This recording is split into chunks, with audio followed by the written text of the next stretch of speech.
প্রতিষ্ঠানে ইমাম মুয়াজ্জিন ও ভিন্ন ধর্মের প্রধানদের মাসিক সম্মানী ও উৎসব ভাতা নিশ্চিত করার বিষয়ে নির্দেশনা দেন প্রধানমন্ত্রী তারেক রহমান। ঈদের আগে আমরা এটি পর্যায়ক্রমে শুরুর যে প্রস্তুতি সেটি সম্পন্ন করে কিছু কিছু জায়গায় ইনশাআল্লাহ সম্মানিত খতিব সাহেবদের, ইমাম সাহেবদের এবং মুয়াজ্জিন সাহেবদেরকে একটি সম্মানী প্রদান করব ইনশাআল্লাহ।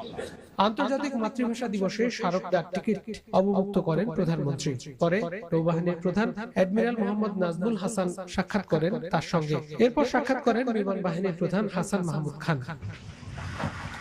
প্রধানমন্ত্রী তারেক রহমান দেশে কর্মসংস্থান সৃষ্টি ও দক্ষ জনসম্পদ তৈরিতে কার্যক্রম এগিয়ে নিতে কর্মকর্তাদের দিক নির্দেশনা দেন বলে জানান প্রধানমন্ত্রী শিক্ষা, কর্মসংস্থান ও শ্রম বিষয়ক উপদেষ্টা মাহাদি আমিন। শিক্ষা ব্যবস্থার প্রয়োজনীয় সংস্কারকে কিভাবে আনবো এবং তার মাধ্যমে আমাদের জনশক্তিকে কিভাবে কর্মক্ষম করে দ্রুততার সাথে তাদের জন্য অনেক বেশি চাকরি এবং ব্যবসার সুব্যবস্থা করতে পারবো। তার জন্য প্রয়োজনীয় যে ডিরেগুলেশন প্রয়োজন, ব্যবসা বাণিজ্য এবং শিল্প কারখানায় নীতিমালার প্রয়োজন রয়েছে সংস্কারের জন্য, এবং টেকনিক্যাল এবং ভোকেশনাল এডুকেশনকে আরো কিভাবে প্রাধান্য দিব আমরা।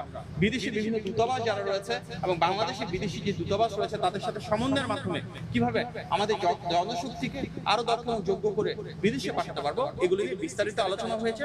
নির্বাচনের প্রতিশ্রুতি বাস্তবায়নে প্রয়োজনীয় পরামর্শ ও নির্দেশনা দেন প্রধানমন্ত্রী। নিয়ামুল আজিজ।